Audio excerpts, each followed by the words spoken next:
അപ്പോൾ മക്കളെ നമ്മൾ അല്ലൈനിലെ രണ്ടാമത്തെ ദിവസം ഇപ്പോൾ എത്തിയിട്ടുള്ളത് മസറ ഒസ്ബ എന്നൊക്കെ പറഞ്ഞ സംഭവമാണ്. മസറ എന്ന് പറഞ്ഞിട്ടുണ്ടെന്നുണ്ടെങ്കിൽ അവിടെ ബാക്കിൽ ഒരുപാട് സ്ഥലത്ത് പച്ചക്കറി തോട്ടമുണ്ട്, അത് മസറ എന്ന് പറയും. ഇപ്പോൾ നിൽക്കുന്നത് ഒസ്ബ എന്ന് പറയും. അതായത് ചെമ്മരിയാടിൻ്റെ അല്ലെങ്കിൽ ആടുകൾ സംരക്ഷിച്ച് വരുന്ന അല്ലെങ്കിൽ ആടുകൾ അവരെ മേയ്ക്കുന്ന, അവർക്ക് കൊടുക്കുന്ന ഫുഡ് കൊടുക്കുന്നൊക്കെ അവർ നിൽക്കുന്ന സ്ഥലം, ഇതാണ് ഒസ്ബ. സോ അങ്ങനത്തെ ഒരു ഹോസ്ബൻ്റെ ഉള്ളിലേക്കാണ് ഇപ്പോൾ നമ്മൾ പ്രവേശിക്കുന്നത്. ഒരുപാട് ആൾക്കാരുണ്ട് കേട്ടോ. ആൾക്കാർ മീൻസ് ഒരുപാട് ആടുകളുണ്ട്. ഓക്കെ, നമ്മളങ്ങനെ ഉള്ളിൽ കയറുകയാണ്. Come on guys. അപ്പോൾ ഇതാണ് നമ്മളെ ഹോസ്ബ, അതായത് ചെമ്മരിയാടുകളുടെ കൂട്ടം. ഇവിടെ നമ്മളെ വെയിറ്റ് ചെയ്തുകൊണ്ട് 1-2 ആൾക്കാരുണ്ട്. പോവാ. ഇത് നാടൻ, ഇത് സാധാ നമ്മുടെ നാട്ടിലെ നാടൻ ആടുകളുടെ ഇത്. അതിൽ പിന്നെ വരുന്നത് ചെമ്മരിയാടില്ല. ഇയാളെ ഞാൻ പരിചയപ്പെടുത്തട്ടാ, ഒരു ഹായ് പറഞ്ഞു. ഹായ്.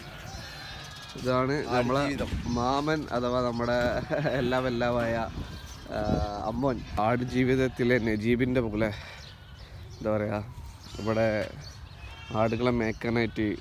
ഇവിടെ പാകിസ്ഥാനിലെ ബംഗാളിയാ? ഇവിടെ ബംഗാളികളാണ്. നല്ല ക്യൂട്ടായിട്ടുള്ള 2 ആൾക്കാരെ നമുക്ക് കണ്ടാലോ. അത് കുത്തുവോ? അതവിടെ ഉണ്ട്. നമ്മളെ കാലിൽ തൊട്ടൊരുമുണ്ട്. വാ, മറ്റാൾ കുത്താനുള്ളൊരു പുറപ്പാടിലാണ് കേട്ടോ. ഇല്ല, ഞാൻ വരണില്ല, ഞാൻ അങ്ങോട്ട് വരണില്ല. എപ്പോൾ വന്നാലും കുത്തും. പക്ഷെ ഇവിടെ ഒരാൾ നമ്മളെ തള്ള മാമ പറയാ, ആട് കുത്തിയിട്ടൊരു പണിക്കാരൻ മരിച്ചിരുന്നത്രേ. ഇതാരാണ് അവിടെ കിട? ഒരു സെക്കൻഡ്, എന്നെ ഒന്ന് വീഡിയോയിൽ എടുത്തട്ടെ, ഒന്ന് വെച്ച് വരല്ലേ? ഇതൊന്നും തിന്നാനുള്ള കുട്ടികളാ. ഇവൻ്റെ കാലുമൊന്നും പോണില്ല കേട്ടാ, ഇന്നിങ്ങനെ ചുറ്റിപ്പറ്റി നിൽക്കുക. ഒരാളാണെങ്കിൽ ഞാൻ വന്നാൽ കുത്തും എന്നുള്ളൊരു മെൻറ്റാലിറ്റിയിൽ ഇങ്ങനെ വാടാ, ധൈര്യമുണ്ടെങ്കിൽ ഞങ്ങളെ അധീനതയിലോട്ട് കടന്നു വാടാ എന്ന് പറഞ്ഞിട്ട് നിൽക്കണ പോലെ ഒരുത്തണ്ടാ. ഇവർക്ക് ഭയങ്കര കുത്താനുള്ളൊരു ടെൻഡൻസി ഉണ്ട് എന്ന് തോന്നുന്നു. ഇവനാണോ ഇവളാണോ? ഇവളാണ്. ഓക്കെ, വേറൊരു ആൾക്കാരാളും കൂടെ പാഞ്ഞു വന്നിട്ടുണ്ട് നമ്മളെ കണ്ടപ്പം. പറഞ്ഞ് മേത്തുനിന്ന് മാറൂലേ? ഓക്കെ, അപ്പോൾ മസറൻ്റെ കാഴ്ചകളാണ് ഇപ്പോൾ നമ്മൾ കണ്ടുകൊണ്ടിരിക്കുന്നത്. മസറ ആട് ഫാം. ഓക്കെ,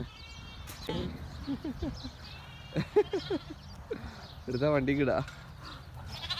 അതാണ് നമ്മളെ മസറ. ഓക്കെ,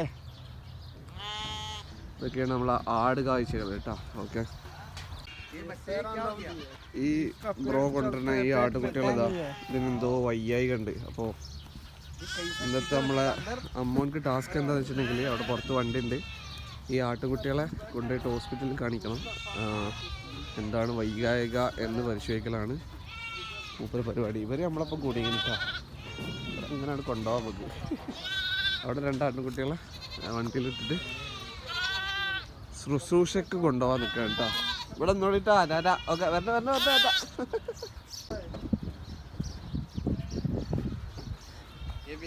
പാവങ്ങൾ.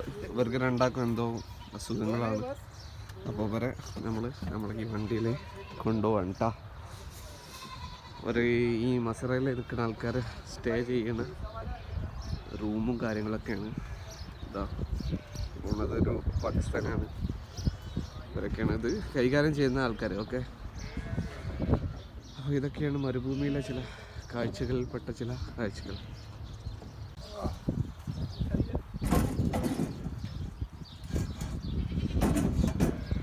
രണ്ടാളും കൂടെ വന്നിട്ടുണ്ട്. അപ്പോൾ ഇവരെല്ലാവരും കൂടെ പെറുക്കി കൂട്ടിയിട്ട് നമ്മൾ ഹോസ്പിറ്റലിൽ പോകാമല്ലേ? അമ്മക്കൊക്കെ എന്താ പറയുള്ളത്? ഹോസ്പിറ്റലിൽ പോകും. അവരെ ഹോസ്പിറ്റലിൽ കൊണ്ടുപോയിട്ട് ഡോക്ടറെ കാണിച്ചിട്ട് വരാം. ചെറിയ പനിയാണ് എന്നാണ് തോന്നുന്നത് അല്ലേ? സൂചി അടിച്ചിട്ട് വരും. ഓക്കെ, പിന്നെ ഇവിടെ ഇങ്ങനെ കുറേ ചിരങ്ങ കൊടുന്ന് കൂട്ടിയിട്ടുണ്ട്. ചിരങ്ങൊക്കെ കംപ്ലൈൻ്റ് ഉള്ള ചിരങ്ങയാണ്. ഫാമിന്ന് പിന്നെ കംപ്ലൈൻ്റ് ഉള്ള ചിരങ്ങ മാറ്റിയിട്ടിട്ട് എന്ത് ചെയ്യും, ഈ ആടുകൾക്കൊക്കെ പീസാക്കി കൊടുക്കും. ആടുകൾക്ക് ഫുഡ് കൊടുക്കണ്ടേ, ഇത്രയും ആടുകളില്ലേ?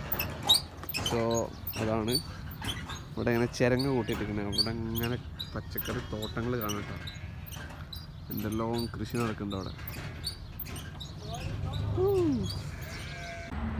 സോ പിന്നെ ഞങ്ങൾ ഇവിടെ എത്തിയിട്ടുണ്ട്, ഹോസ്പിറ്റലിൽ എത്തിയിട്ടുണ്ട്. പക്ഷെ വീഡിയോ എടുക്കാൻ പെർമിഷൻ ഇല്ല. അതുകൊണ്ടപ്പോൾ എന്ത് ചെയ്യുക, വീഡിയോ എടുക്കുന്നില്ല. എന്താ പറയുക, ട്രീറ്റ്മെൻറ്റിനും കാര്യങ്ങളൊന്നും വീഡിയോ എടുക്കാൻ പാടില്ല. സോ വെറ്റിനറി ഡോക്ടറെ അടുത്തെത്തിയിട്ടുണ്ട്.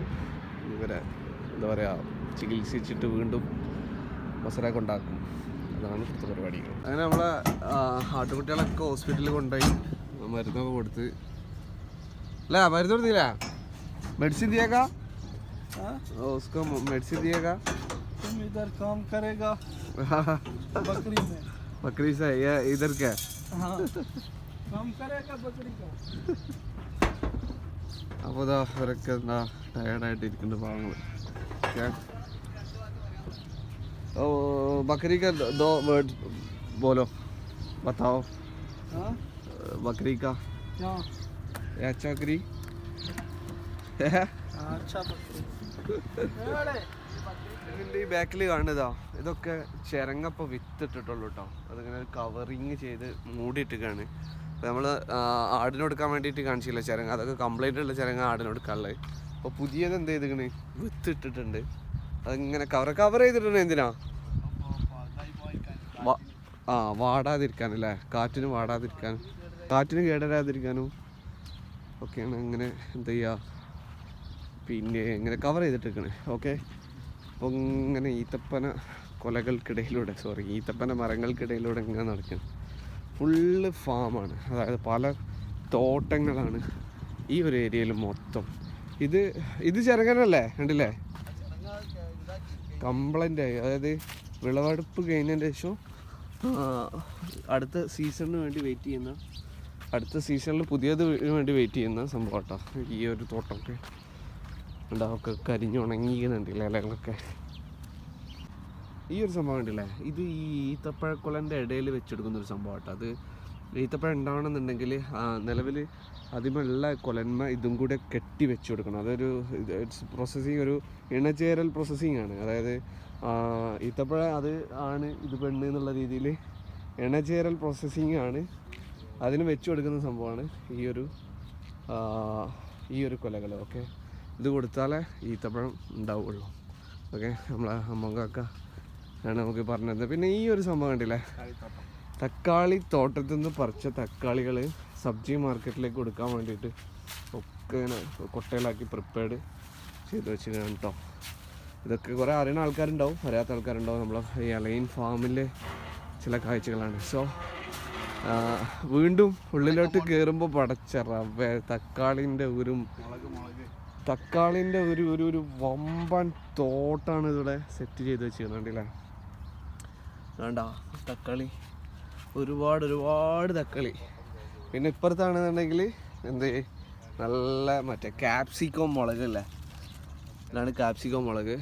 ഇവിടെ ഫാം എന്നൊക്കെ പറഞ്ഞാൽ ഒരു രക്ഷയില്ലാത്ത ഫാമാണ്. ഏക്കർ കണക്കിന് ഇങ്ങനെ വിസ്തൃതിയിൽ നീണ്ടു നിവർന്ന് കിടക്കുന്ന ഫാം ഹൗസുകളാണ്. തക്കാളികളൊക്കെ കണ്ടില്ല, പഴുത്ത് വരുന്ന തക്കാളികൾ, പച്ച തക്കാളികൾ. നമ്മളവിടെ ഉണങ്ങിയ തക്കാളിയല്ല, അത്യാവശ്യം നല്ല വലുപ്പമുള്ള തക്കാളികൾ, ക്യാപ്സിക്കം മുളക് ഇങ്ങനെ ഉണ്ടായി വരുന്ന തോട്ടം. ഓക്കെ, ഇതൊക്കെ അലൈനിലെ മരുഭൂമിയിലെ കാഴ്ചകൾ വീണ്ടും നിങ്ങളെ കാണിക്കാൻ വേണ്ടിയിട്ടാണ്. അപ്പോൾ നിങ്ങൾ വിചാരിക്കും ഇതൊക്കെ കാണാനും ആസ്വദിക്കാൻ വേണ്ടി പോയതാണെന്ന്. അതിൻ്റെ മെയിൻ ഉദ്ദേശം അതല്ല. എന്താ പറയുക, വന്നിറങ്ങി 1-2 ദിവസം അമ്മോൻ്റെ കൂടെ നിൽക്കുക, പിന്നെ പണി തിരഞ്ഞ് അലഞ്ഞ് നടക്കുക എന്നുള്ളതാണ്. നല്ല പണിക്കായിട്ട് നിങ്ങൾക്ക് പ്രാർത്ഥിക്കുക അല്ലേ. എന്താണ് ആ തോട്ടത്തിനെ പറ്റിയിട്ട് നമ്മുടെ അമ്മോൻക്ക് പറയാനുള്ളത്? തോട്ടം ഡെയിലി ഓരോ ട്രിപ്പ് തക്കാളിയായിട്ട് 50-60 കാർട്ടൂൺ ഉണ്ടാവും. 60 പെട്ടി, ഒരു ഡെയിലി 60 പെട്ടിയാണ് ഈ തോട്ടത്തിൽ നിന്ന് പ്രൊഡക്ഷൻ നടത്തുന്നത് കേട്ടോ. എന്താ പറയുക, സംഭവം തന്നെ. പിന്നെ ഈ തോട്ടമൊക്കെ പരിപാലിക്കുന്ന ആൾക്കാരെ വീടാണിത്, റൂമാണിത്.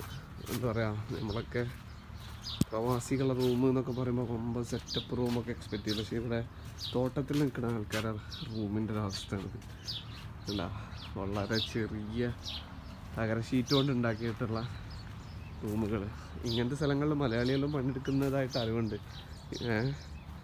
സൗദിയിലും ഇവിടെയൊക്കെ മലയാളികളും പണിയെടുക്കുന്നതായിട്ടുണ്ട്. അപ്പോൾ എല്ലാതരം ജോബും എല്ലാതരം ആൾക്കാരും അതിൻ്റേതായ ബുദ്ധിമുട്ടുകൾ സഹിച്ചിട്ടാണ് ചെയ്യുന്നത് എന്ന് അർത്ഥം.